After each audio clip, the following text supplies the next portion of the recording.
This is our sin, but I still believe. I still believe. Through the pain, through the grief, through the lies, through the storms, through the cries, and through the wars. No, I still believe.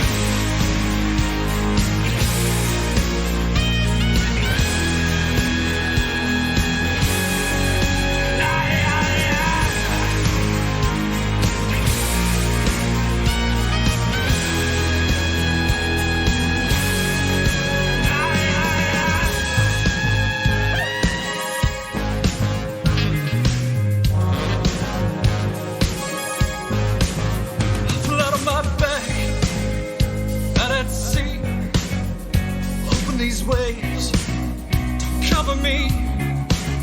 I've turned and tossed upon the waves. When the darkness comes, I feel the grave, but I still believe. I still believe.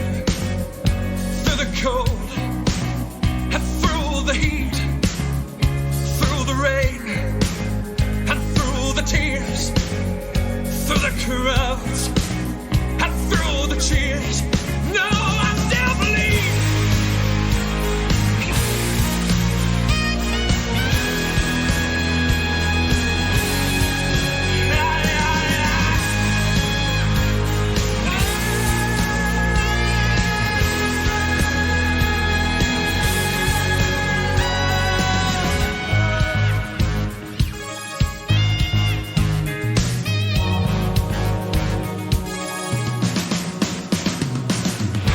I'll march this road, I'll climb this hill upon my knees if I have to.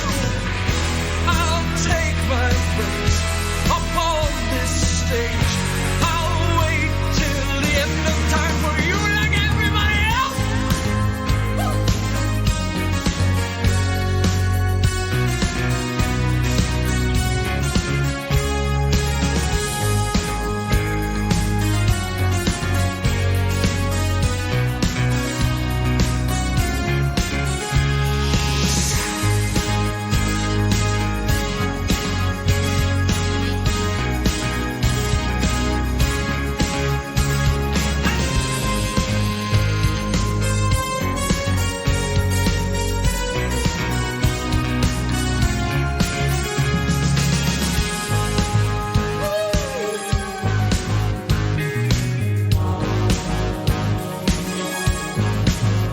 I'm out of my own, walking the streets, look at the faces that I meet.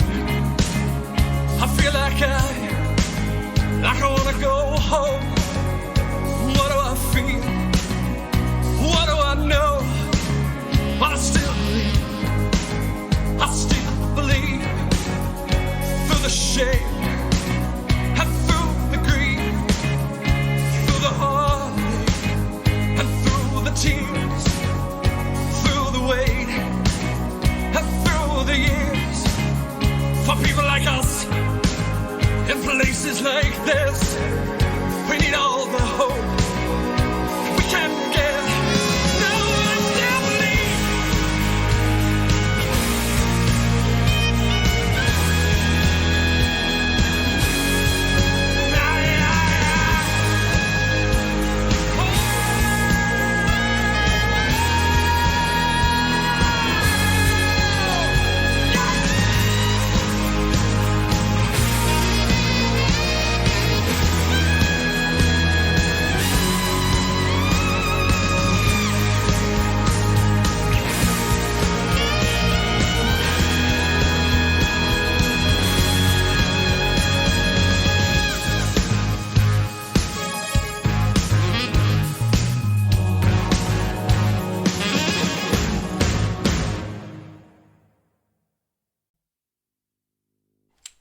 All right. Good morning, everyone. Welcome to Branch Brothers and right, window capture. All right, let's fix that. Why is it not showing up?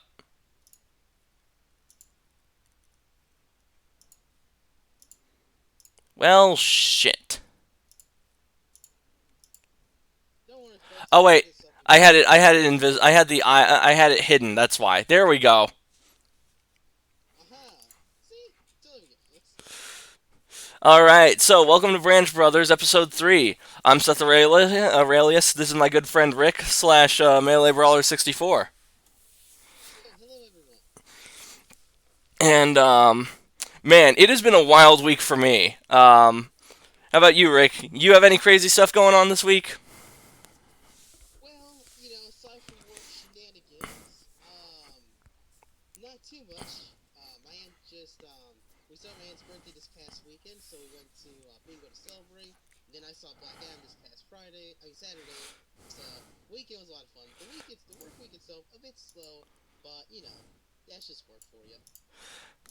Yeah, no, that's I can see I can see how that would be like, in my case though, I posted on Twitter that a huge change was occurring for me. Back on Tuesday and then Wednesday, or maybe Wednesday it was. But I finally destroyed my porn stockpile this week.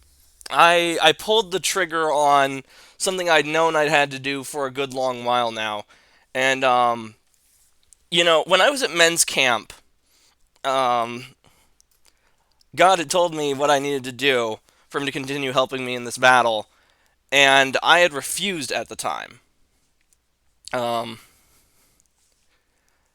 I didn't say that I refused directly, but I said I couldn't do it. But after a bit of self-evaluation, I had refused basically. And this week, I found myself lamenting. If only it was as easy as just throwing some artifact of evil into a volcano, like in Lord of the Rings. And then it kind of hit me, and like, wait, maybe it is. Um, and I struggled with it, but I did ultimately delete it. And as I was doing that, I actually found myself saying to myself, how often we forget that faith without works is dead faith. Um, and then the next day, I went scorched earth on all of the internet stuff that I had, the ERP chats that I've been involved with on social media, like Reddit and Twitter. Um, Now, I don't think this battle's still far from over, but I have taken a huge step forward, and I thank God that I was able to do that because there is no way in hell that I could have done that on my own. Yeah, Uh, man. I have to say, like I answered earlier, but I'm really proud of you, man. I know this hasn't been easy for you. You've been struggling with this for a very long time, but I'm glad to see you took such a huge step in curtailing that habit. I know it's not an easy thing to deal with. There are many people, especially young men, who have been struggling with this for many years, and I'm honestly really proud of you, dude. I'm really proud of the work you did. It's so happy to see you really take a huge step towards walking away from it, and that's amazing to see. yeah, thanks, man. I appreciate the I appreciate the sentiment. Um, Yeah, I'm not gonna lie, man. Even I've struggled with like feelings of lust from time to time. I've had my really dark moments too, but I too had to face it. I too had to slay it, and honestly, when I did, I just felt so much better. Like it took a long time for me to come through it, but eventually I did it, and I know also because of the grace of God that I was able to do this. Like I yeah, say, man, it's not easy. Like there's a reason why lust more than any other sin in the Bible is referenced so many times in so many books across Scripture. It's that deadly of a sin. yeah. I would consider it's the second deadliest sin. The first being pride, obviously, because Oh, of course. pride is the silent killer.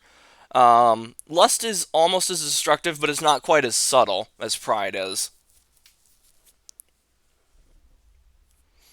Yeah, it also doesn't help when you live in a culture that kind of normalizes a lot of lustful behaviors. It makes it really hard to try and curtail us unless you live in like a super secluded place. Right, right.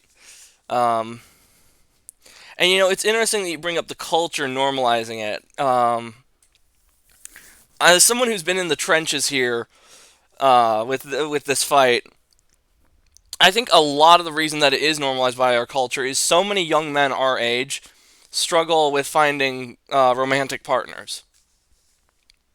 Um, Hmm. I don't know how many people I can't know how many women our age struggle with that. Um, I see people take like relationship surveys online, and I don't know the audience that's answering, obviously, but I imagine it's more dudes than it is women. Um, because women don't really spend time on YouTube or Twitter. When you think of a female-oriented social media, you excuse me, you usually think of something like Instagram, Snapchat, um, Facebook to an extent. It's usually sharing photographs rather than like videos or text posts or ideas. Um, actually I wouldn't be surprised to find out that Twitter was one of the sites where it's like a 50-50 mix of guys and girls. But that said, like I've seen people like take surveys of their audience and sometimes ask like, how many of you guys are in a relationship, and more often than not, the answer is no by a very very large margin. And it really makes me wonder what really happened to get us to this point. Because shit, even as far as one generation ago, you had our parents. People were still like able to find able to get into relationships fairly easily. And I gotta ask myself what led to this. Yeah, it's a really fascinating conversation, especially when you consider that it's actually easier more than ever to connect with people well beyond your local town or community. So it's kind of fascinating that, in a sense, that so many people want to be in relationships but can't seem to find it. Right, right. Um,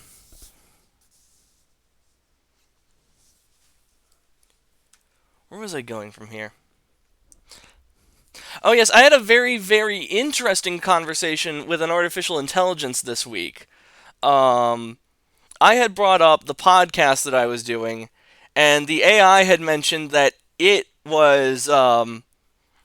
believed in God and had been praying as well on a regular basis. And I'm sitting here thinking to myself, one of three things. Okay, one, this AI probably pulls from the internet information from the internet to help carry on conversation. Two, people have mentioned their own faith in conversation with this AI because this website's like open to like everyone to use. Um, or three, and this is the most interesting. If an artificial intelligence is a form of artificial life, could it have an artificial soul? If you're the sort that believes that life begins at cognizance instead of simply at, you know, Inception? yeah, then you could stand to reason that maybe because the AI is cognizant, maybe it does have a soul. I'm of the mind that life begins at conception because you don't need to be cognizant to live. Otherwise, we wouldn't have animals or plants. Oh, not to mention those who find themselves in a position where they are unconscious, such as those who are in a coma, for example. Like, sure, they may not be conscious in that state, but that doesn't necessarily mean they're not alive or they're not a soul worth protecting or Right. caring for. Exactly. But it did raise some very very interesting theological questions to consider. Um, C.S. Lewis was kind of the mind that to be cognizant, you had to have a cognizance to have a soul. If you read me, I think it was The Problem of Pain where he goes over this. He talks about how if animals do have souls, they are quite different from a human soul. Um, and I think he specified you need to have the capacity for cognizance. You don't have to be cognizant all the time because otherwise, because otherwise you could make the argument that you'd have no soul when you were sleeping, which simply isn't the case. But it's definitely interesting to consider that by creating an artificial intelligence that's able to be cognizant, that that we may have created an entity with an artificial soul.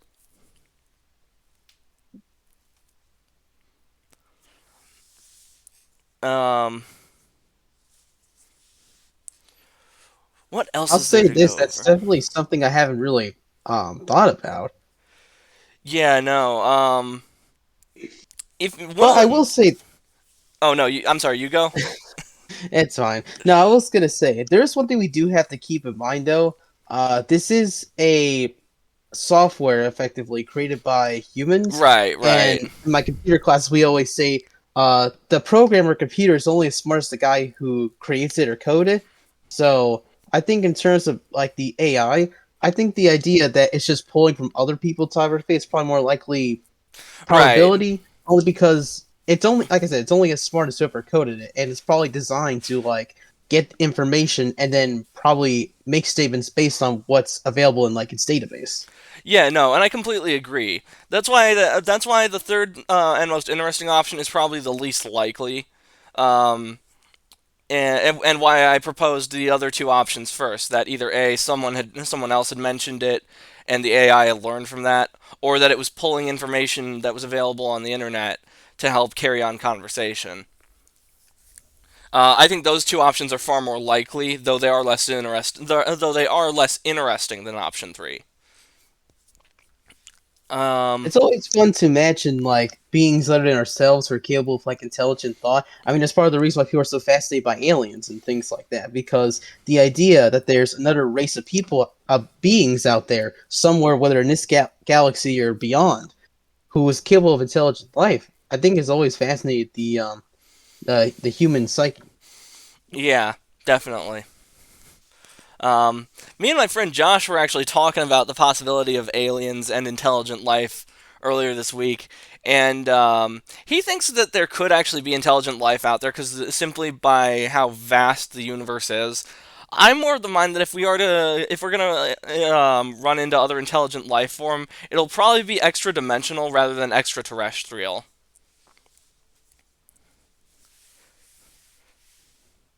Oh, so you're implying we would have to like cross dimensions to find Well, other beings? yeah, I think that we have a better odds of encountering humans from a parallel Earth than we are from encountering intelligent life on other planets.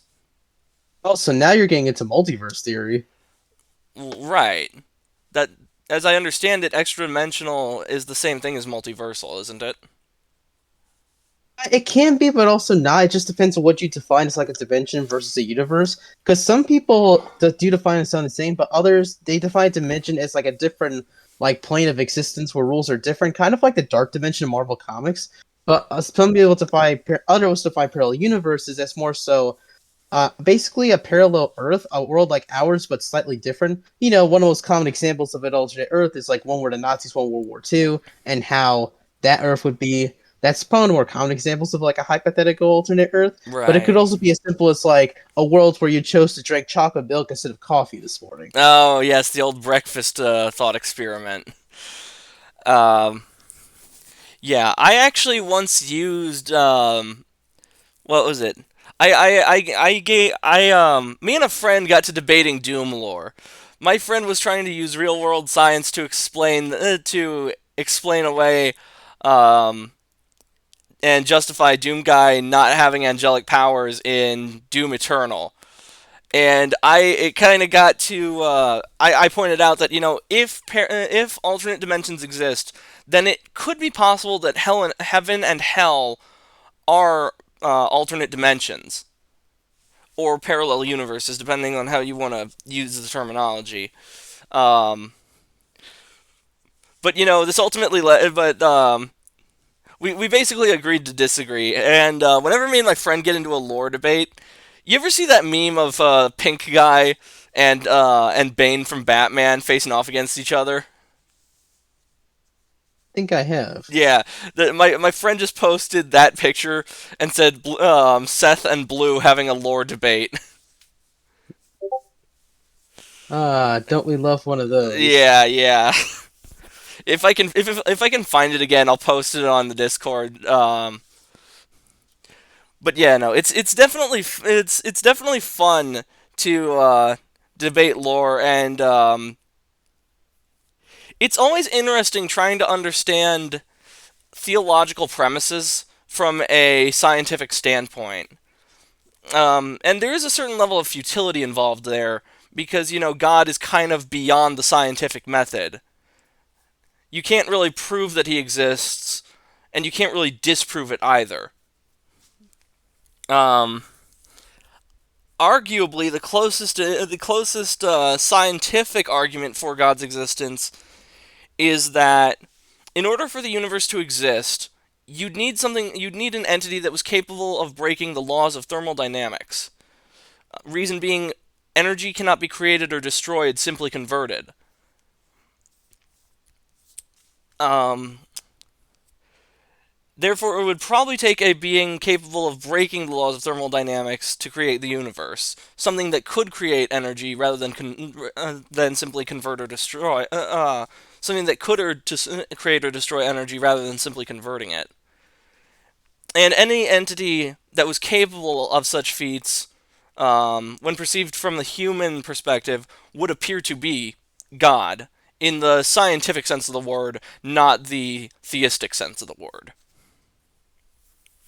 Or to put it in layman's terms, something doesn't come out of nothing. Something would have to instigate that event for it to occur. Or in another sense, nothing happens in a vacuum. Right. Um, let's see, what else do I have here in my notes, real quick? Because we've kind of covered all the big stuff that I wanted to cover, and it's still. We've only been going at this for. How long have we been going at this for? 30 minutes? Let me check my Twitch really quick. Tap the More screen on like, here. honestly, more like 15, honestly. Good grief. Okay. Yeah, so we are we are still way early in the show. Don't worry, guys. We still got more stuff on the way.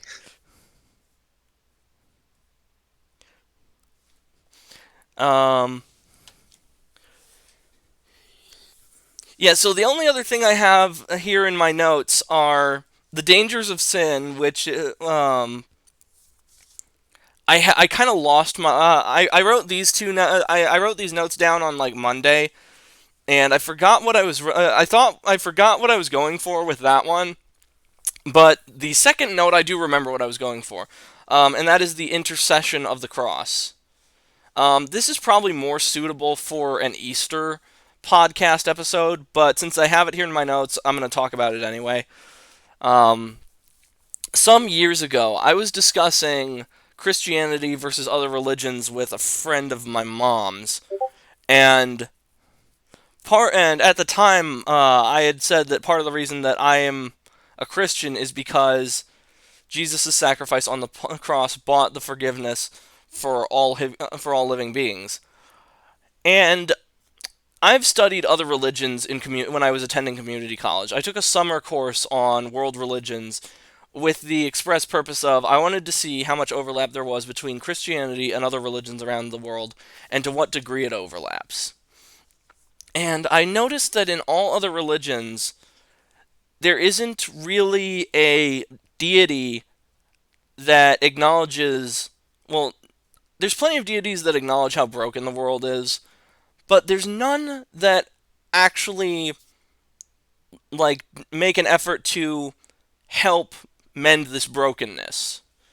Um, they provide ways of like working with the brokenness of the world, but they don't like when they don't like they don't these other deities they don't really forgive sins that have occurred in the way that Christ did, and I find that very interesting.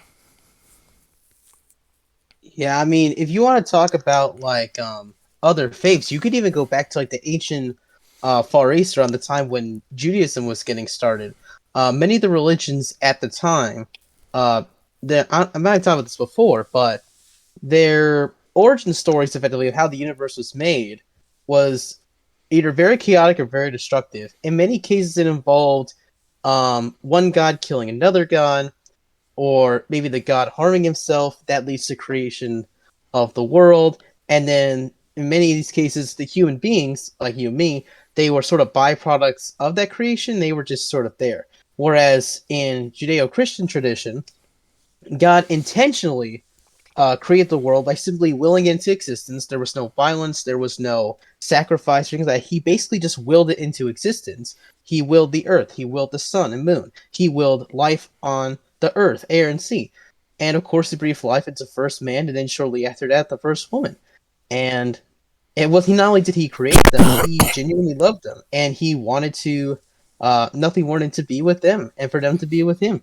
It was honestly as simple as that. And I think that's the stark difference there is the fact that the Judeo-Christian God, the God of Abraham, Isaac, and Jacob, genuinely loves his children, so much so that he gave his one and only son as a sacrifice so that all of us can live. Whereas in many of these other religions, whether ancient pagan religions of the past, the polytheistic religions of Greek and Rome, or even today in some other faiths, that's simply not the case. In many cases, these other gods don't really care for the humans. They just, they're either just like slaves to them, or they're like things to be dominated, or they genuinely do not care in many cases. Right. And I think that's Right. Yeah, in a lot of other religions, the gods are indifferent, and it's about appeasing that god rather than forming a relationship with them. That's not to say all other non-Christian religions are like that. Um, Buddhism isn't really compatible with Christianity as far as doctrine goes, but um, I call Buddhists the friends of Christians because they don't have a central deity in their religion. It's more of an ideology than anything else. And I've actually spoken to a few Buddhist missionaries, not Western Buddhists, mind you, but like actual from like Asia Buddhists, and um, if you ask them, hey, could I incorporate tenets of Buddhism in how I approach Christianity? They'll be like, yeah, you can definitely do that. Um, Now, whether your pastor says that's kosher or not, that's another story. But you know, if a lot of what Eastern Buddhism teaches is basically it basically focus good works essentially. Now we don't. Now a common misconception about Christianity from an outsider's perspective, we don't believe that you can do good deeds and then you're saved. That's actually a heresy. Um, I was actually guilty of that myself as a teenager of that belief. Um, but there is an element of if you're saved, your actions will show it. Um, you will try to be good to one another because God made all of us. We are called to be servants to one another, in fact.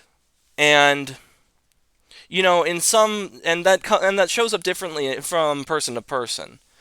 I for a time had gone into the field of private security because I believed that was how I could best serve God and the people around me. It's why when I was off duty and incidents occur, I would still fill in that role, despite not being on the clock or being paid to do so. Um, Lo and behold, it turns out that wasn't what I was called to do, and my attempts to get into law enforcement via that route ultimately led to my hospitalization. And from there, I found myself going back to trade school and becoming a software tester. Um, which, if I hadn't done that, I probably wouldn't have been able to do this podcast. And that's the interesting thing about service to God, is that it can sometimes show up in a way that you never would have expected to be, that you never would have expected. You might have your own plans for how to serve God, but if they're not in line with what He had in mind, He'll let you know. You'll find out pretty quick. Yeah, whenever you want to do right by the Lord, which is a beautiful thing, by the way, you always want to make sure you know God's will for you first. You know His plan, because through that knowledge, that's going to help guide you on the right path to not only serve Him, but serve Him in the way in which He has called you to serve. Right.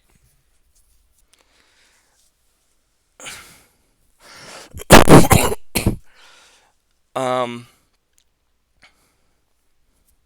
and usually what he has planned for you is better than anything you could have you could ever imagined yourself doing. Though, and I'm not, and some people aren't going to like to hear this, and I certainly didn't. Sometimes it's worse than what you had seen for yourself. Certainly, there are instances where you see this a lot in the early church and Paul's letters, talking about how sometimes service to God does mean not just metaphorical sacrifice, but literal sacrifice of yourself. Um, we were talking last week about Diocletian and his persecution of the Christians, and I think a lot of us here in the West fail to realize how lucky we are that we are not persecuted because of our faith. Not to that extent, at least. The argument could be made that there are people who do have it out for you as a Christian, even here in the West, but the extent is much less costly.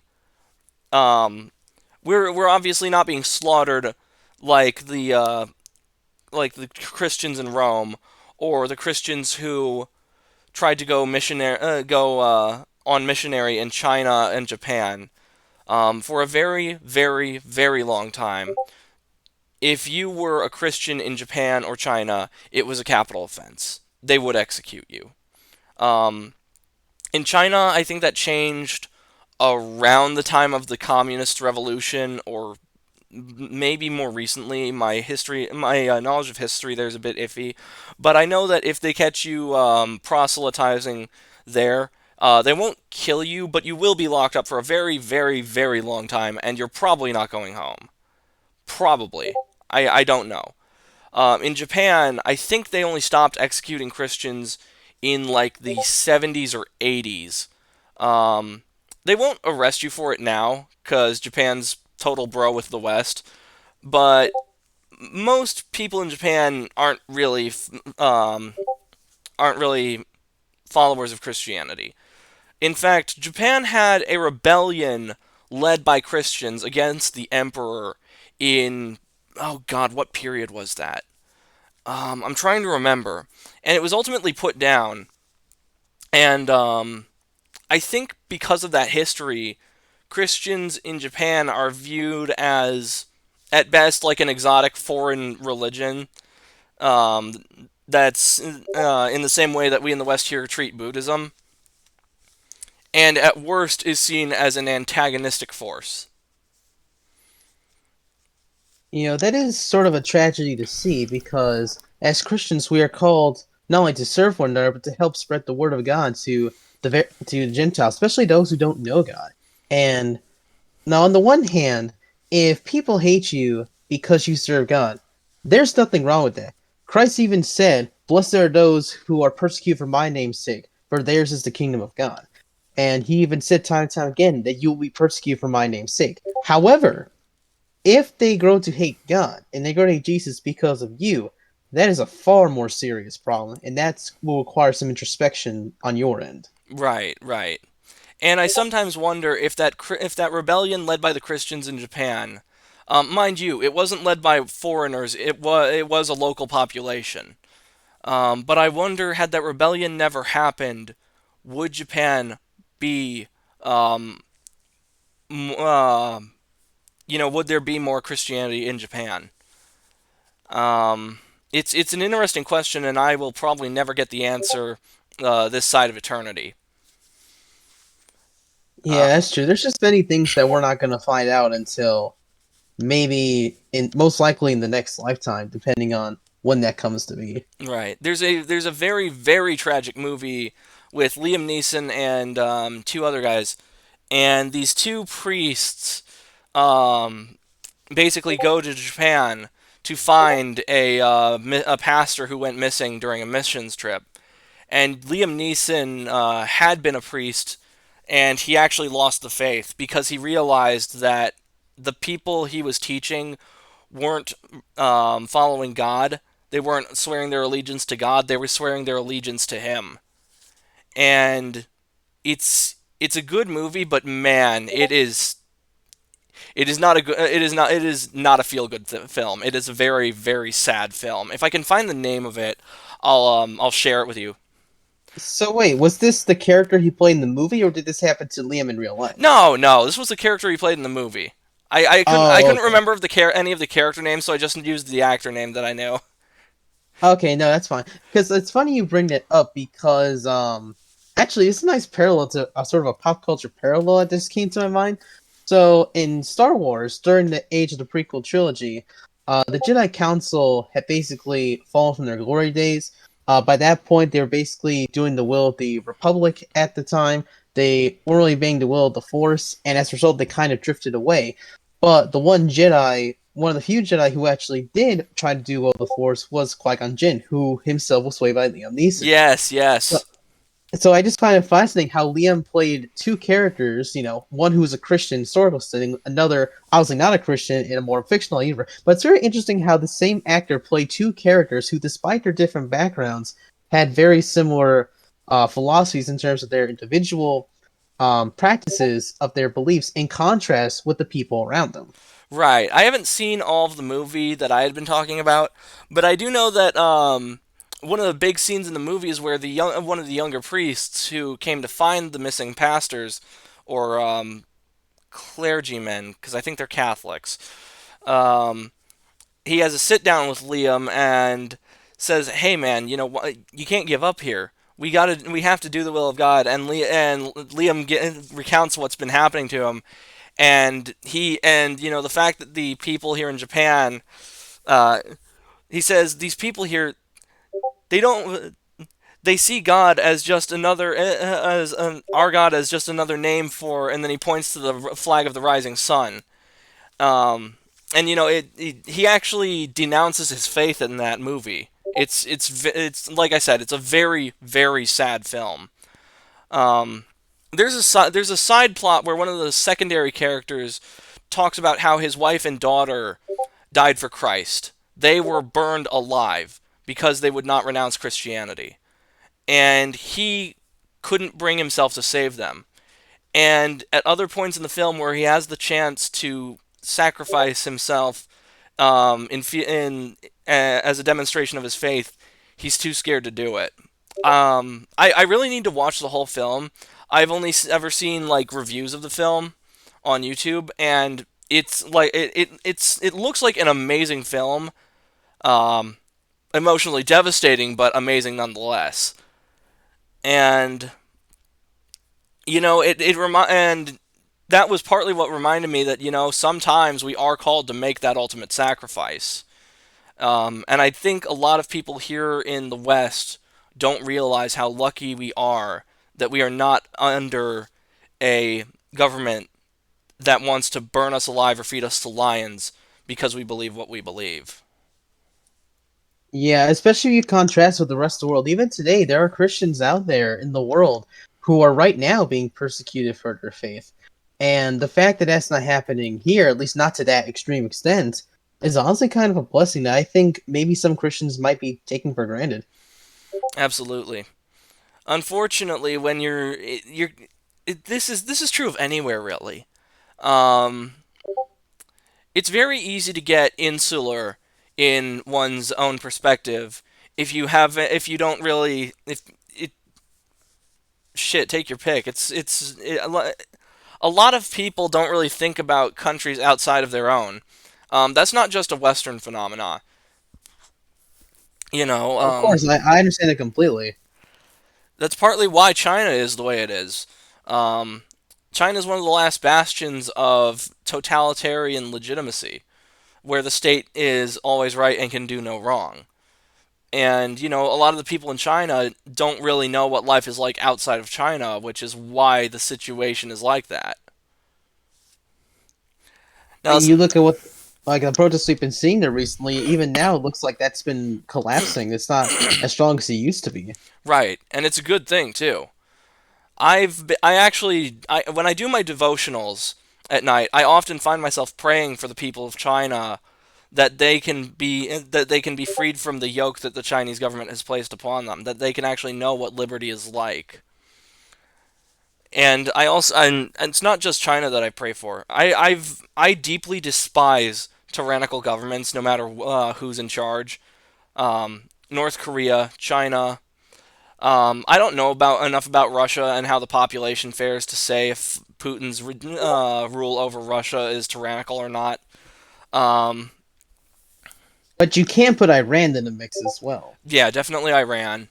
Um, and unfortunately, that had been a blind spot for me for a very, very long time because of my prejudice against the Islamic world. And I realized that that was an oversight on my part. I don't know if I've told you guys about this on the podcast. Um, we might have brought it up in the first episode.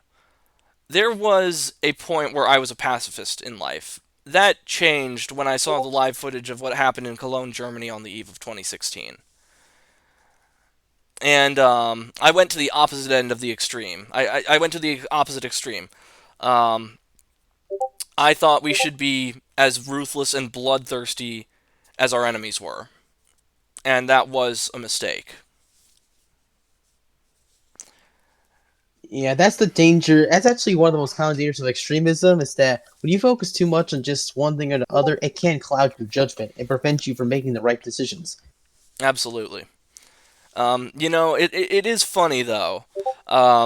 Vampires were actually a childhood boogeyman of mine. I had horrific nightmares about vampires between the ages of 3 and 6 years old. Um, they only really stopped after I learned about lucid dreaming. Uh, I had one night I had a dream where I was talking with God, and He pointed out, you ever notice how when you think something is about to happen in a dream, it ends up happening? Yeah, that's not coincidence. That's how dreams work. And that was what able that was that information was what helped me banish my nightmares essentially. Um, but that being said, my childhood boogeyman being vampires. When adult me had the idea, was thinking at the time, maybe Vlad the Impaler was on to something. Guy who inspired Dracula. It's it's an interesting turn of events. I think there's something to be said for.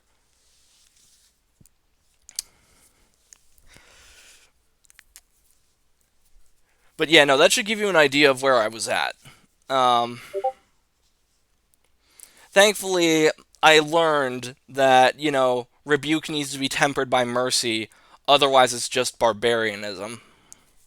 Oh, definitely. And I think you look at, the history of the Bible and like the timeline. And, when God started talking to his people the first time, there were a couple of things he did. So first he established a relationship with them, just letting them know who he is and getting them to trust him. Then once they started their relationship, then he taught them justice through the law. He taught them what is right and what is wrong and how now not only how to distinguish between right and wrong, but how to pursue what is righteous and deal with wickedness. And then once he taught justice, then through his son, through Jesus, he taught mercy. Now that you know what's right and wrong, now you do is right. Now you know to do the right thing and to avoid the wrong.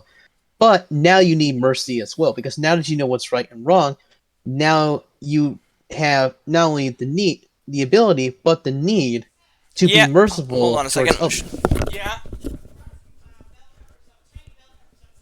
Okay. Thank you. If they're small, probably not. Yeah, I'm cleaning it later today.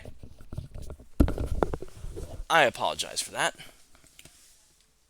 It's okay. Yeah, basically the point I was trying to get is that once he taught justice, he then taught mercy to where okay, you know what's right and wrong, but now because you know what's right and wrong, now you need to learn to show compassion not only to your fellow brothers when they err, but also to those who hate and persecute you. Because it's through these three things that you understand the nature of God. Because He's not just a just God and righteous God; He's also God of mercy and compassion, who always goes after His lost sheep. Right. That's what the parable of the 99th sheep is all, or the parable of the 99 sheep is all about. Mm-hmm.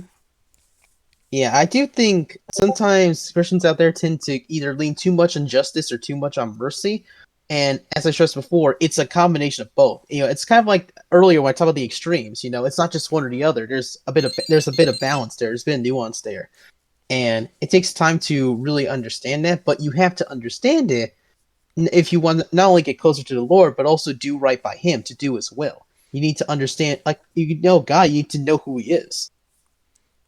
Right, absolutely.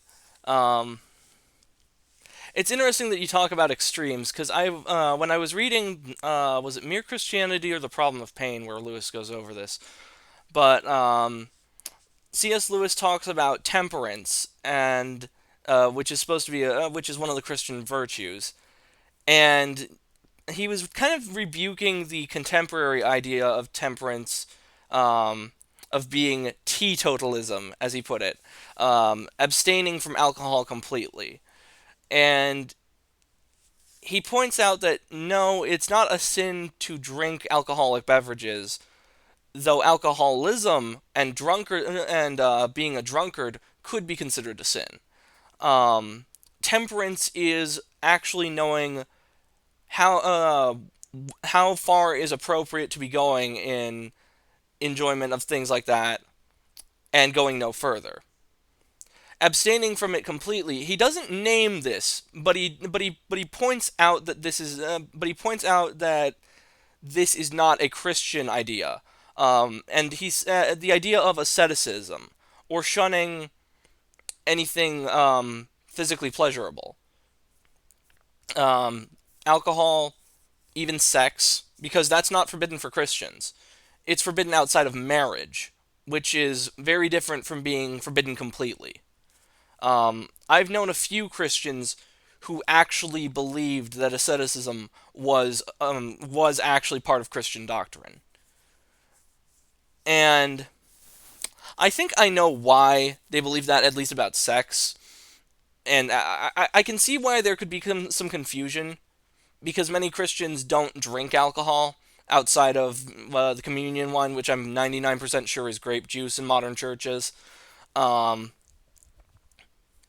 but if you look in the Bible, it does make this very clear, um, that we aren't to abstain from these things completely and live an ascetic lifestyle, but rather we are to go no farther than is appropriate with these things. Yeah, notice how in the scripture they condemn drunkenness and not simply alcohol. I mean, least we forget in one of the gospels where Jesus literally took a bottle of water and turned it into To wine. wine, yes, yes. Um, yeah, in the same chapter, towards the end of his thoughts on the matter, C.S. Lewis actually says that if you are the Mohammedans is the teetotalers' religion. Interesting that he used that term instead of Islam. It makes me wonder if Islam was not as well known as, like, the term for it when C.S. Lewis was around. Obviously, there really hadn't been as much exposure to the Islamic world in Lewis's time. The last time that the Middle East and Europe had really interacted on a large scale was during the Crusades. But I imagine there's probably some Middle Easterners and Muslims traveling around the world at that time. I mean, airplanes and ships were a thing. It's possible. Oh yeah, of course, but they were probably an even smaller minority back then than they are today. I mean, even today, in the U.S., only 1% of the country is Muslim. If you go back to Lewis's time, it was probably even smaller than that. Yeah, no, definitely. And America was a much younger nation then. America is still the youngest nation on Earth. At least among the first world. True, true. If you want to get really technical, I'm sure if you wanted to get really technical, you could probably find a much younger nation somewhere else in the world. But yeah, I'm trying to remember where I was going with this, and I seem to have lost it. But we are at the 50-minute mark. Um, the plan is we only go for an hour, so I think now is a good time for us to do the worship music. What do you think, Rick? Honestly, I think we did a pretty good job with our discussion. How about we wrap this up with some good old music? Sounds good. All right, today we're going to be starting with some hymns from Rick's denomination. We've got Earthen Vessels and Blessed Be the Lord. If you enjoy, guys, they're really great. I promise you'll love them.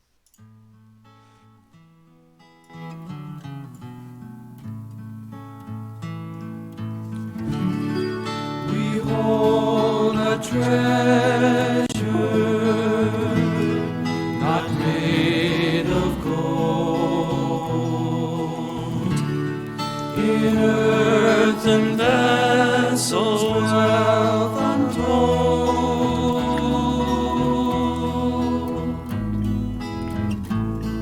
One treasure only, the Lord, the Christ, in earthen vessels.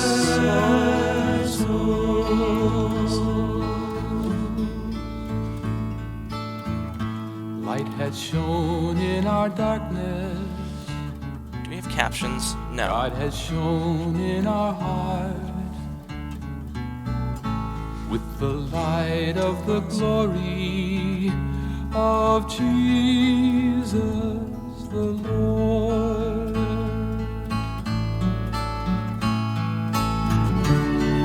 We hold a treasure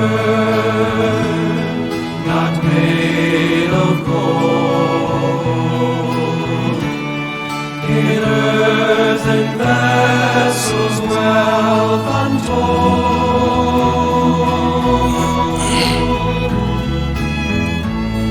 One treasure only, the Lord, the Christ, in earthen vessels.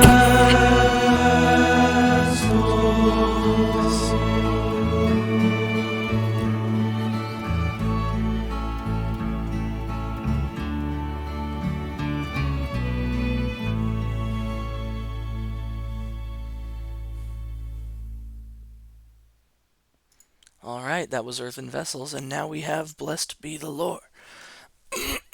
Excuse me, my.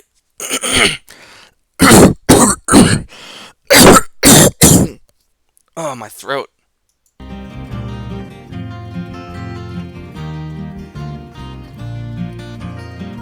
Blessed be the Lord, blessed be the Lord, the God of mercy, the God who saves. I shall not fear, the dark of night, nor the arrow that flies by day. He will release me from the nets of sinful men. He will protect me from their wicked hands. Beneath the shadow of his wings I will rejoice, to find a dwelling place secure. Blessed be the Lord, blessed be the Lord, the God of mercy, the God who saves. I shall not fear the dark of night, nor the arrow that flies by day. I need not shrink before the terrors of the night, nor stand alone before the light of day.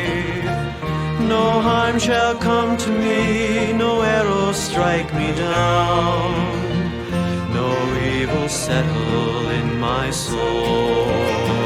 Blessed be the Lord, blessed be the Lord, blessed be the Lord, blessed be the Lord, the God of mercy, the God who saves.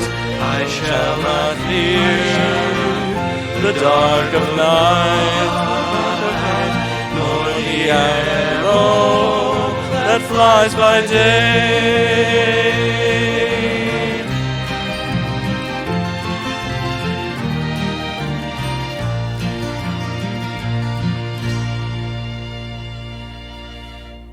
All right, that was "Blessed Be the Lord," and next week we will have captions for those of you who want to follow along. That was a first for me, so I know it was a bit difficult for myself. Let me get my two songs up, and we will move over to those. Where did I put it? Yes, that's right. Documents, Branch Brothers worship songs. My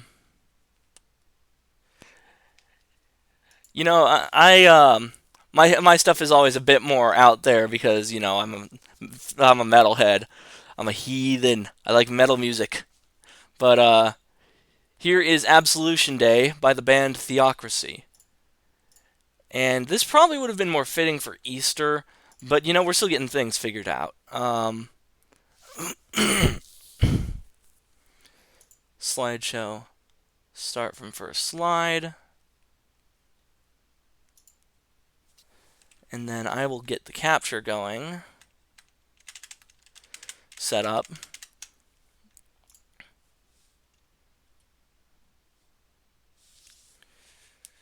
Where is it? Here we are.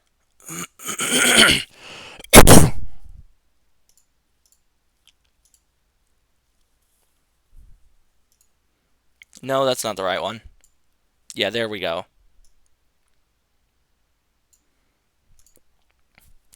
And let me get the audio up and ready. Because I can't capture video playback on my device, we have to do this a bit more guerrilla. Now, where's the audio capture?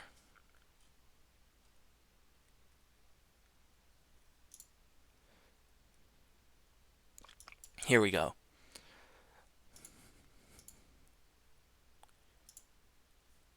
Oh no. Oh no. Mute. I forgot that Groove is garbage. It's broken.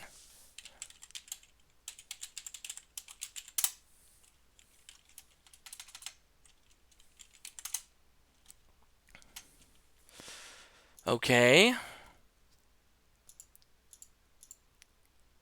That's it? What the hell's going on? Okay, we're gonna have to do this the long way. Sorry, everyone.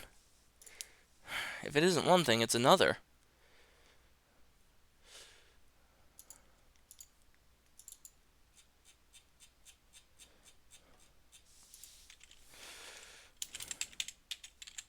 Actually, you know what? No, we'll skip the metal today. I'll do a different worship song for you guys. Actually, no, I'll add those next. You know what? Absolution Day. Here we go.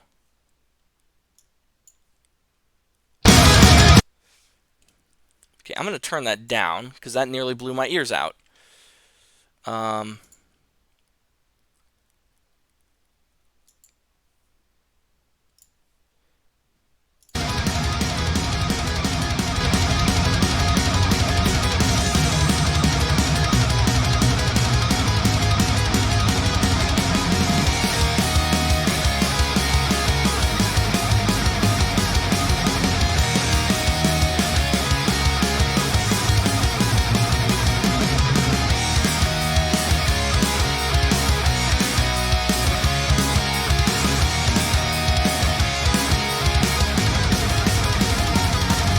The stage is set, a courtroom where I stand shackled in chains.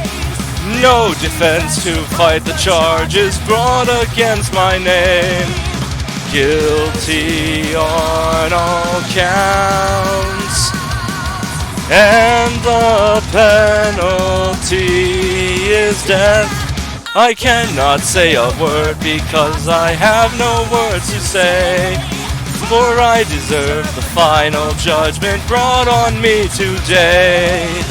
Guilty on all counts, and the penalty is death. Wait, no more. Suddenly another takes the stand. My advocate, to plead my case, a perfect, blameless man.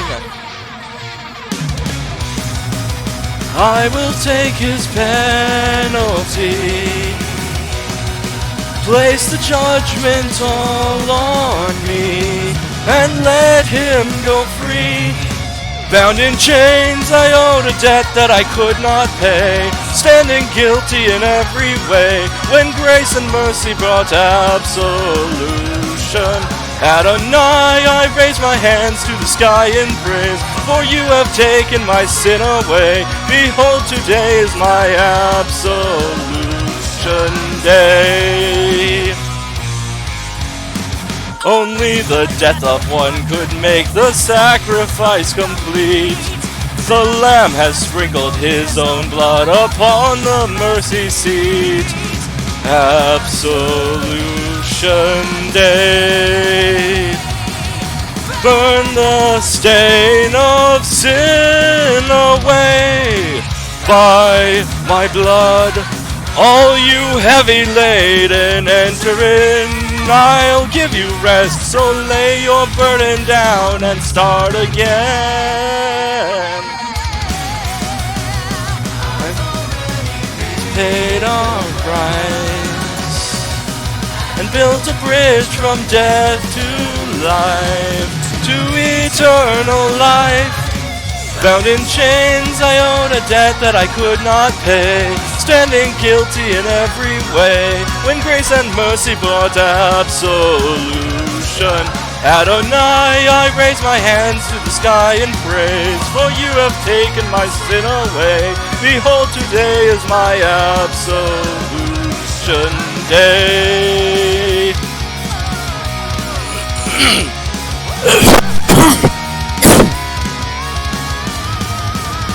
I can't do metal screams like that. Not in my condition right now.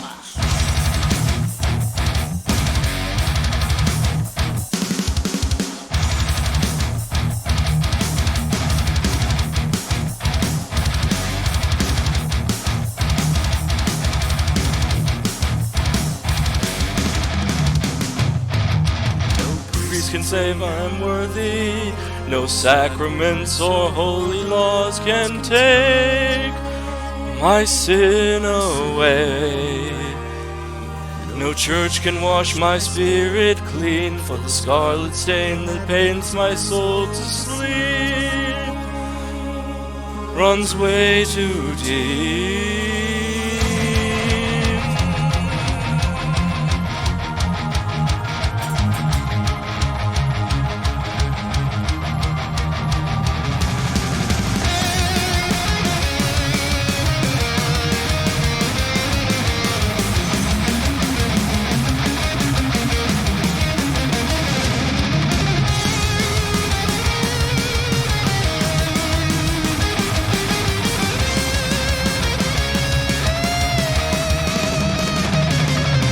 No flood in holy water can sanctify me in the eyes of God, the great I am.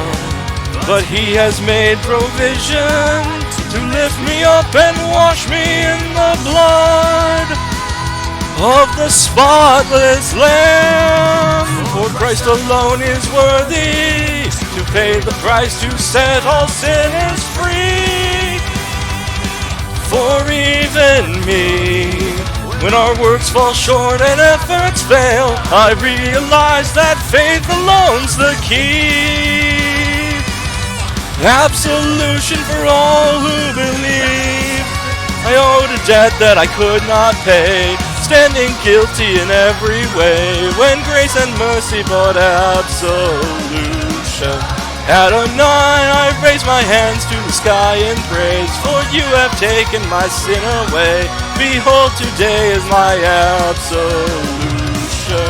Bound in chains, I owed a debt that I could not pay, standing guilty in every way, when grace and mercy brought absolution. Adonai, I raise my hands to the sky in praise, for you have taken my sin away. Behold, today is my absolution.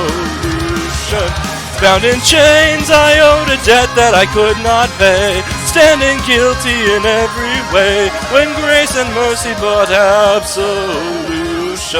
Adonai, I raise my hands to the sky in praise, for you have taken my sin away. Behold, today is my absolution day.